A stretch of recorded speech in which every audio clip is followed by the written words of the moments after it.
how do I make as much simple as possible? So I'm actually been doing more of jotting my notes out on paper and then I upload them. I scan them into a OneDrive folder through because I found that I like Google Workspace, but I don't love the Google Workspace administration features. So I'm using OneDrive for for my own files, and then I'll use Google Workspace as needed for deliverables. That doesn't matter. What I just shared doesn't matter. How do I focus on the big ideas? Some big ideas I'm playing around with is something that appeals to me is since I've struggled to figure out how do you build a company that's not reliant on a personal brand. I have a couple ideas around this. One is that you build the first phase of the company with the personal brand to catalyze the company, and then you do a strategic handoff, pass off, or what have you. The downside of that potentially is that you might lose some loyalty because if the loyalty is attached to the personal brand, how do you, hence a strategic handoff? Another one I'm thinking about is use a person, maybe you do both. You do two things at the same time, which sounds like it runs contrary to maintaining focus as an entrepreneur. But if I use my personal brand and build a company that does X, so let's say I use my personal brand to help CEOs, help C-suite officers own social media, something of that nature.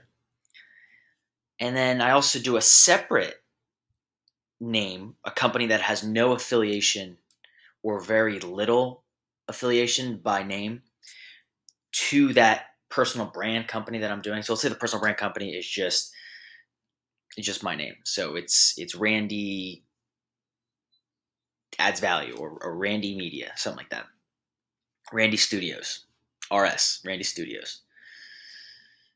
Uh,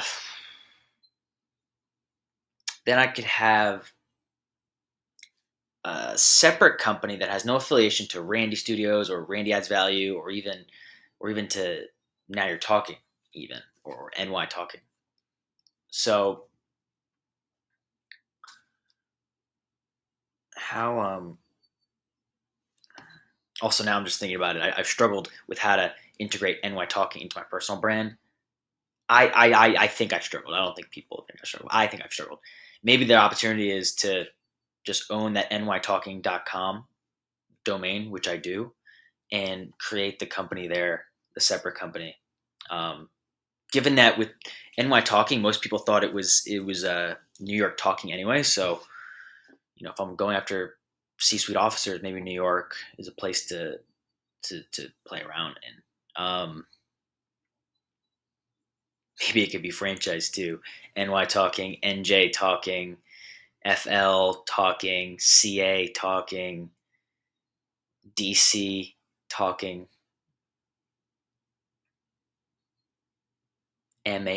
Mass, like Massachusetts Talking, Boston Talking. Hmm. Anyways, something I'm play around with is as you're building a personal brand company, you're using certain systems, processes, procedures. What if I do the same? I duplicate that what I'm doing in the personal brand company and create a separate company that I run Facebook ads to and things of that nature, so that that company can build on its own, um, independent of the personal brand. And then also, it might allow me to, let's say I build the personal brand company, teaching CEOs how to own social media. I build that to a certain point, and I don't want to run it anymore. Maybe I can find someone to sell it to or to operate it. But if I can't, I could I could potentially just shut it down and or shut it down and give my customers some sort of loyalty discount to join to use the services from this other company, which is basically the same experience, but maybe just a little bit different of branding. I have a couple ideas that I want to talk through in terms of what that company's name would be. Um, so something that I've been finding, I like using Google domains, and it makes you less. It seems like it makes you less prone to domain arbitrage, from what I've read. And then on top of that, I'm finding that the .contact domain is often available, which is nice because I think, you can use a name that you really want to use, but you can't, the .com's not available, or the whatever's not available.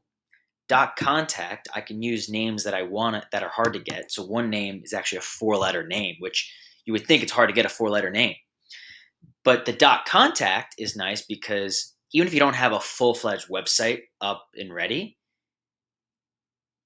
.contact is literally telling people to contact. Or if they go to that web page, they can be, oh, there's a calendar, or there's a contact form.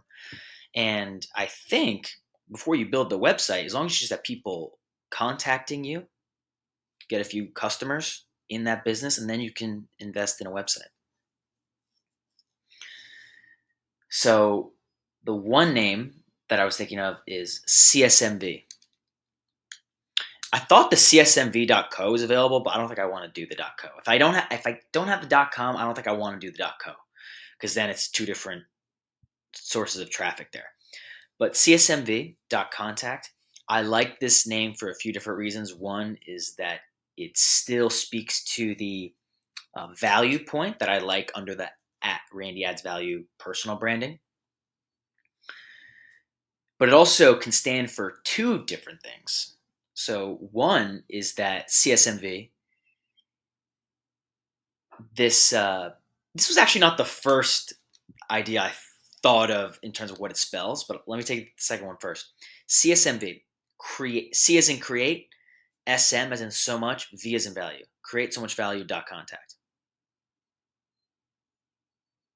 So maybe, interesting. So we can use initials .contact to get the business started, and then if we really want to have a domain, because it spells something, it could potentially go into something of the sort of csmv.contact. And then once the website's up and running, maybe we say it out loud. We do create so much value.com. Now I'd have to double check, see if that domain's available, but it's a decently long name. It's pretty specific. There's a decent chance it is available. So I'm actually going to check that. I can't confirm that right now on this video. And also I didn't screen share.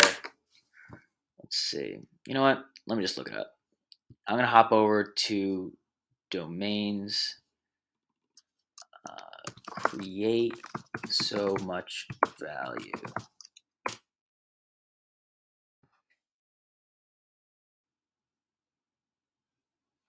What did I miss here? Oh, I had it set on a different filter. Let me go to relevance.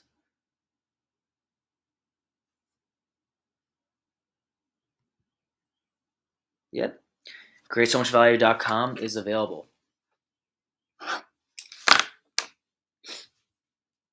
All right. Interesting. Okay, so maybe that's a way to think about building company brands. Is you can use an initial that's easy to remember. .contact incentivizes people to contact you, even if you don't, or incentivizes people to go to that page, which you can have a Calendly, a Google Calendar. You can have a contact form. You can have a type form application. I think it could be pretty nimble, so we like that. It also signals that it's not actually a website, so it holds expectations pretty well. And then, as long as that initial means something to you at that moment, you can build out the actual .com. So csmv.contact turn it to createsomuchvalue.com. I understand now why there's people who really enjoy branding. Branding is a fun way to think creatively, in my opinion. And you could argue in the early phase of a business that this stuff's not important, but if you want to make the argument of finding your why or finding your purpose, having a name that means something to you, I think will be easier to relay to your customers and to relay to your team members too, if it's something you actually are super behind. Um, and then also, so that name has been around for a little bit. I say a little bit. I didn't come up with it today, but one that I did come up with today was okay. So my last name, I have my father's last name, but I was like, Actually, no, I'm skipping ahead here. Something I thought of was, what if the separate company really speaks to the pain point of, don't let social media become the bane of your existence. Don't let content creation become the bane of your existence. Bane, bane, bane, bane, bane. And even though I'm not an avid comic reader, The Dark Knight and The Dark Knight Rises, really fun movies to watch. So Bane is on top of my mind. So I thought of Bane as Bane, and that's the comic book character. So if we were to Google that, we would get the comic book character right away. I also saw that there's Bane Media Inc. There's a Bane Media Productions. There's Bane this, Bane that. So it seems like there's other companies that have used this name. But then I was like, well, what if I did? One of the things I know about branding is that you take something that sounds a certain way, but you put your own spelling on it. So this might not be a great example, but do you remember the place called the Vitamin Shop? When I was younger, I thought the way they spelled shop, SHOPPE, I just thought, oh, maybe that's the British British spelling for the word shop. It's my understanding that that's an intentionally incorrect spelling, so that when you see that spelling and when you see Vitamin Shop, it's much more to stick, as opposed to if it was written correctly, like Vitamin Shop SHOP Inc. It's like, oh, just any other vitamin shop. So with that being said, I thought, well, how can I spell Bane to get the sound of Bane, but to spell it incorrectly on purpose so that it's more memorable? And I was like, oh, well, so what got the step that got me to think this is when I Googled Bane. I think I Googled Bane Media. It came up with all those different types of Bane Media Inc., Bane Media Productions, all the things. But it also came down the media entertainment consulting for Bain Consulting, which is Bain. So I was like, oh well, yeah. I mean, I don't know the history of Bain Consulting. It's possible that was someone's name when they started the company. But then I'm like, oh well, it's spelled incorrectly from the bane of my existence, bane of your existence phrase. Don't let social media, don't let content creation become the bane of your existence. And I was like, okay, well, how else can I spell it? I was like, oh, well, I can spell it with a Bane, with a Y in the middle. And it was funny because my mother's maiden name is Baines, which with an S at the end. So it's very close to that. So it's kind of a cool way to pay homage to my family, have that kind of personal meaning to it. But it's not actually attached to me personally because I go by my father's last name legally and online. So I was like, oh, that's interesting. And then when I wrote it out, I followed that argument of remember we did with csmv.contact? I said, all right, well, let me see if Bain.contact, BAYNE.contact is available. All right, cool. I go, I look, it's available. So I'm liking that .contact domain option for starting a company because it allows you to get access to a name that otherwise would be out of reach, unavailable, or just way too expensive when you're not actually generating revenue yet for that company, for that new company. Uh,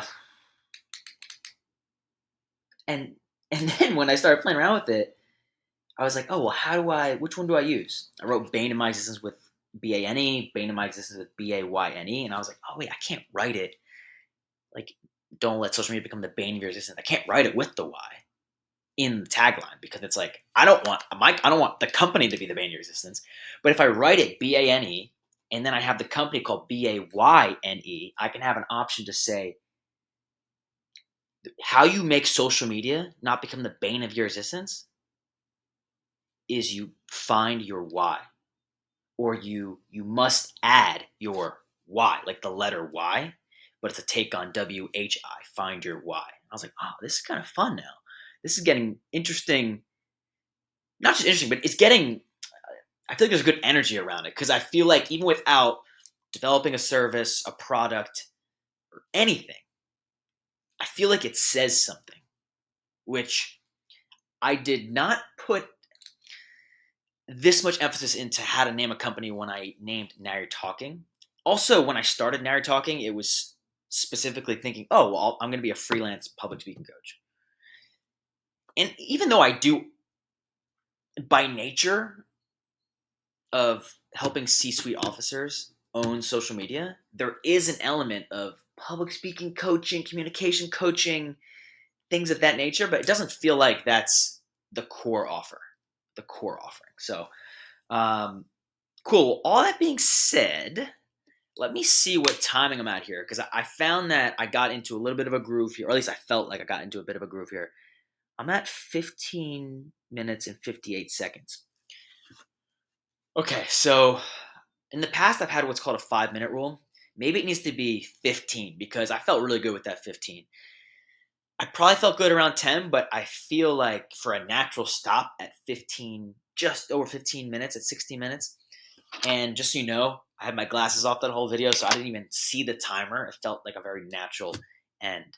So cool. I would like to watch this one back and see how it went, but if I don't, I'll just move ahead and keep creating content. All right. I am recording this into a new Vimeo account. I'm leaving my older Vimeo account to the side, and I want to use the new Vimeo account. One of the reasons being there's newer features, not features, newer rules and limits in the newer Vimeo accounts, and I want to learn them better so that when I get customers set up with their own Vimeo account, they're not going to have the grandfathered in limits that I have on my old Vimeo. So I'm recording this into a new Vimeo account, and it's also free for the time being, so that never hurts as well. All right, so talk to the next one. Peace.